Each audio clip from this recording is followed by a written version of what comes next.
उठा रहे थे पिटिशनर लोग, उसके बारे में सुप्रीम कोर्ट ने स्पष्ट कर दिया कि आधार लिया जाएगा, मगर आधार नागरिकता का, सिटीजनशिप का प्रूफ नहीं है।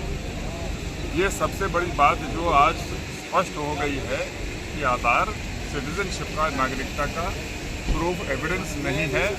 लिहाजा उसके साथ अगर नागरिकता देखनी है तो और कागज़ उनको इलेक्टर्स को प्रोड्यूस करने पड़ेंगे, प्रस्तुत करने पड़ेंगे।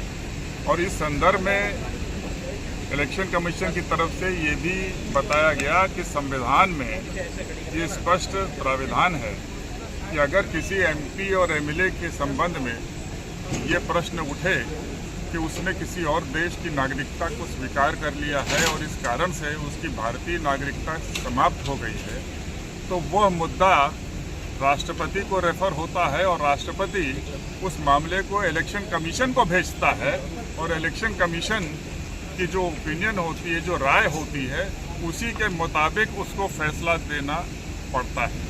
तो जब हम एमपी और एमएलए की नागरिकता को देख सकते हैं संविधान के तहत, तो अनुच्छेद 326 के तहत आर्टिकल 326 कॉन्स्टिट्यूशन के अनुसार सिटीजनशिप देखना इलेक्टरल रोल के निर्माण में अत्यंत आवश्यक है। तो ये दो मुद्दे बहुत स्पष्ट हो गए हैं और अर्थात जो है जो एसआईआर चल रहा है उसमें नागरिकता इलेक्शन कमीशन देखेगा और आधार उसका प्रूफ नहीं है। तो सर, आधार को क्या 12वें दस्तावेज के रूप में शामिल कर लेने से एसआईआर का जो मूल उद्देश्य है उस पर कोई असर पड़ेगा? ये 12-13 का प्रश्न नहीं है। सवाल ये कि आदेश में सुप्रीम कोर्ट ने कहा है स्पष्ट रूप से कि ये केवल आइडेंटिटी के लिए है।